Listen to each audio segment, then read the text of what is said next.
आर्यन के ठीक पीछे अंधेरे में माया खड़ी थी और आर्यन जैसे ही मुड़ता है वह गायब हो जाती है। शायद माया जा चुकी है, पर मैं एक अनजानी सी लड़की को देखने को फिर से क्यों मचल रहा हूँ। अनन्या को पता चल गया ना तो वो मेरी जान ले लेगी।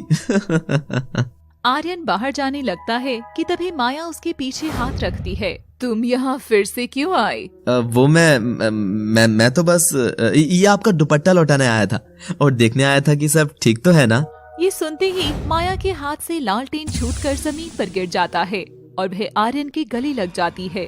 झटके से आर्यन दीवार के सहारे जाकर खड़ा होता है, पर माया उससे लिपटी ही रहती है।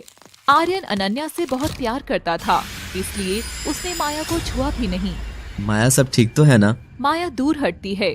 आज तक कोई मेरे लिए लौट कर नहीं आया आर्यन। एक मिनट, मैंने तुम्हें मेरा नाम तो बताया ही नहीं था, तो फिर तुम्हें कैसे पता? माया उसके चेहरे के पास जाती है और उसके कानों में बोलती है, माया सब जानती है आर्यन, और दूर रहो उससे। वह माया की यह बात सुनकर चौंक जाता है और हड़बड़ाता हुआ वहाँ से जाने लगता है। अरे घबराओ नहीं, मैं तो बस मेरे एक नाटक के रोल के लिए ये सब प्रैक्टिस कर रही थी। वो मैं जब तक कैरेक्टर को जी नहीं लेती ना, तब तक मजा नहीं आता। देखो कैसे डर गए तुम, जैसे कोई चुड़ैल देख ली हो। Okay, I got it. वैसे माया मैं दिन में भी आया था, तब तुम नहीं थी। तुम्हें दिन में नहीं आना चाहिए था, मैं सिर्फ शाम 6 बजे के बाद ही मिलती हूँ। तभी आर्यन को अनन्या की बात याद आती है। मैं 6 बजे के बाद घर से बाहर नहीं रह सकती हूँ, मुझे जाना है आर्यन। अनन्या घर के बड़ी कांच पर से जैसे ही कपड़ा हटाती है और खुद को देखती है तो उसे खुद में एक चुड़ैल की परछाई नजर आती है।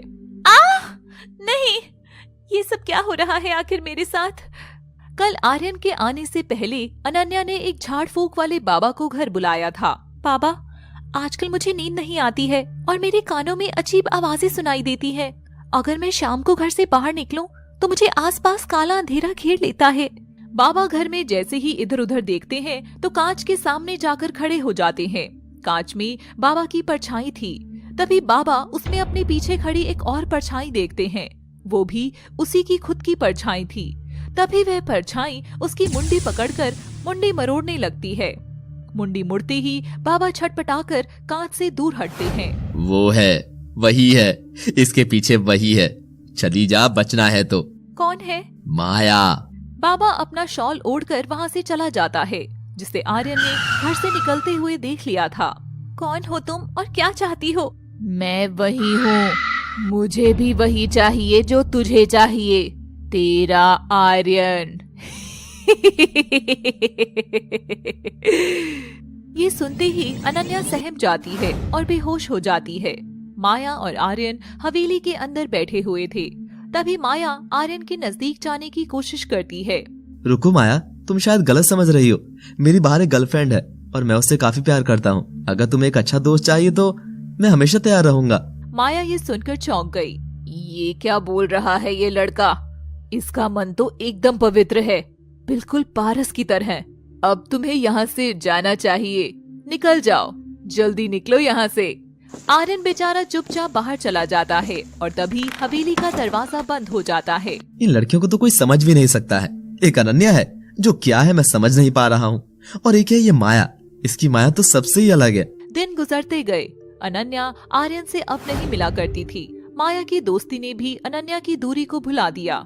अब आर्यन शाम होते ही हवेली के अंदर माया से मिलने जाने लगा। दोनों साथ बैठते, साथ हंसते थे। उस दिन के बाद से माया ने भी आर्यन के नजदीक जाने की कोशिश नहीं की। एक रोज की बात है, आर्यन हवेली में आता है। सामने अंधेरे में तस्वीर के पास माया खड़ी थी। आर्यन वहाँ जाता है और उसके कंधे पर हाथ रखता है। तो तुम यहाँ हो और मैं कब से तुम्हें आवाजें लगा रहा हूँ। मैं तो सालों से ही यही थी, तुम्हारी तलाश में, सिर्फ तुम्हारे लिए। क्या मेरी तलाश में? माया तुम ठीक तो हो ना? और आर्यन अपने दोनों हाथ माया के कंधे पर रखकर जैसे ही उसको अपनी ओर मोड़ने लगता है, तभी आर्यन के कंधे पर कोई हाथ रखता है। वह पलटता है कि उससे पहले उसकी सांसें अटक जाती हैं। वो मुड़ता है तो उसके ठीक पीछे कैंडल लिए माया खड़ी थी। माया को देख अब वो डर चुका था। आर्यन पलटकर सामने देखता है तो वहाँ कोई भी नहीं था। वह पीछे हटने लगता है। अरे क्या हुआ तुम्हें? तुम इतना डर क्यों रहे हो? माया तुम यहाँ हो तो वो कौन है? कौन वो? यहाँ तो मेरे सिवा और कोई भी नहीं रहता। पता नहीं, शायद मैं पागल हो रहा हूँ। आर्यन, मेरी एक बात मानोगे? कहो माया। यहाँ आना छोड़ दो तुम। ये जगह तुम्हारे लिए ठीक नहीं है। आर्यन ये सुनकर चौंक गया और बिना कोई दूसरा सवाल किए वहाँ से चला गया। आर्यन चला तो गया था, मगर एक तरफ रात भर आर्यन को याद कर माया अंधेरी रात में सफेद कपड़ों में घूमते हुए उसे याद करती है, और दूसरी तरफ आर्यन अकेले बैठे भी माया की मुस्कुराहट याद करके हंसता था। अनन्या तो मानो उसके जीवन से एकदम गायब सी हो गई थी। ना ही वह आर्यन को याद आती थी। एक रोज आर्यन बाजार से गुजर रहा था, तभी उसे एक बूढ़ा मिलता है और वो उससे हवेली के बारे में बात करने लगता है। बाबा, उस हवेली में रहने वाली लड़की आखिर है कहाँ की और किस खानदान की है?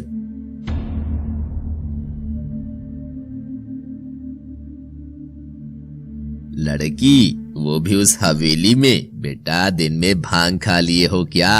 वो हवेली तो 150 साल से खाली है। उधर कौनू लड़की तो ना ही मिलेगी, मगर उधर एक भूतनी जरूर है, माया। ये नाम सुनते ही अब आर्यन की तो हवा एकदम टाइट हो चुकी थी। आर्यन माया के साथ बिताए सब लम्हे याद करने लगता है। इसका मतलब माया एक भूतनी है? नहीं, ये सच नहीं हो सकता। माया हवेली के आईने के सामने खड़ी होती है और अपने आप को निहारती है। क्या कमी थी तुझ में माया? आखिर क्या जो वो तुझे छोड़ गया था? आखिर क्या था उसमें ऐसा जो मुझे ना चुनकर तुमने उसको चुना था? आखिर क्या? जवाब तो देना होगा तुझे भी और तेरी रूह को भी। माया जोर से चीखती है और हवेली के सारे कांच एक एक टूटने लगते हैं। बताओ मुझे, बताओ। तभी माया के कानों में आहिस्ता से एक डरावनी आवाज आती है। चुप हो जा वरना। आवाज सुनते ही माया अंधेरे कोने में जाकर छोटे बच्चे की तरह दुबक जाती है। मुझे उसे जाने नहीं देना चाहिए था। अब तुम्हारे जाने का समय आ गया है आर्यन, तुम्हें तो मरना ही होगा। आर्यन माया के बारे में जान भी चुका था, मगर फिर भी वह उसे अपने जहन से निकाल नहीं पा रहा था।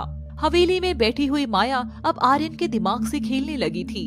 अब तू हर पल सिर्फ मेरे बारे में ही सोचेगा लड़के, तुझे लौटकर आना ही होगा। माया अपना हाथ सामने कर अपनी मुट्ठी जोर से भींचकर बंद करती है तो उसकी मुट्ठी में खून टपक कर जमीन पर गिरता है और वह खून से चारों ओर घेरा बनाकर उसके बीच में बैठ जाती है। रात हो चुकी है। अगर माया सच में मेरा वहम है या भूत है तो आज मैं सच पता लगा कर ही रहूंगा। और जैसे जैसे माया अपनी ताकत बढ़ा रही थी, आर्यन खुद ही वहाँ तक खींचा चला आ रहा था। माया आर्यन को आता देखकर डरावनी हंसी हंसती है, मगर सामने बैठी माया आर्यन को नजर नहीं आ रही थी। तभी वह देखता है कि हवेली में सीढ़ियों के ऊपर की ओर माया चल रही है और जमीन पर उसका सफेद कपड़ा लहरा रहा है। आर्यन उसके पीछे चलने लगता है। आजा,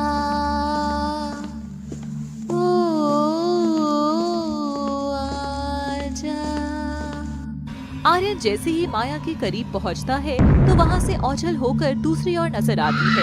पूरी हवेली में माया के गानों की आवाज गूंज रही थी। आर्यन फिर से माया का पीछा करता है, मगर वह तुरंत हवा हो जाती है। चलते हुए आर्यन तस्वीरों के पास पहुंचता है और तभी माया की तस्वीर नीचे गिर जाती है। आर्यन तस्वीर उठाता है और उसे प्यार से साफ करता है। कितनी मासूमियत है इसके चेहरे पर। आखिर माया की क्या कहानी है? आज मैं वो जानकर ही रहूंगा। तभी वह नीचे आ जाता है और माया को आवाजें लगाता है।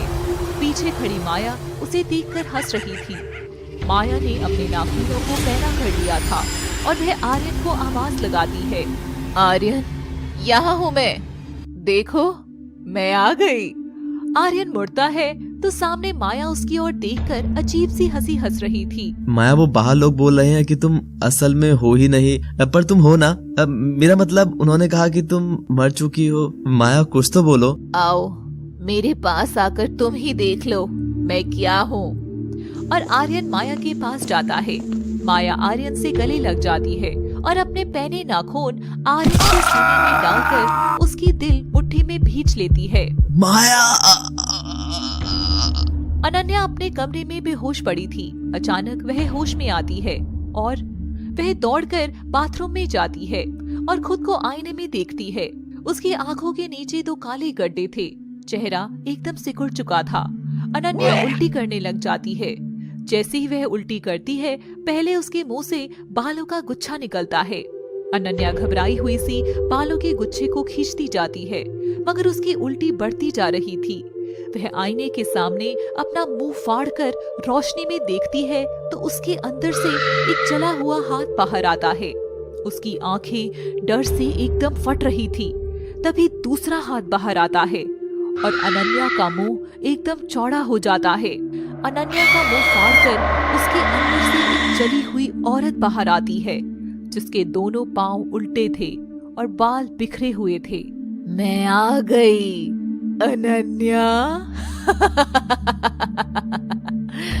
देखिए आखिर माया की कहानी हवेली के किस राज की ओर है। क्या ये कहानी बदले की है या किसी के प्यार की है? माया के सभी राज जानने के लिए देखते रहिए हमारा channel SSD animation Hindi. Thanks for watching.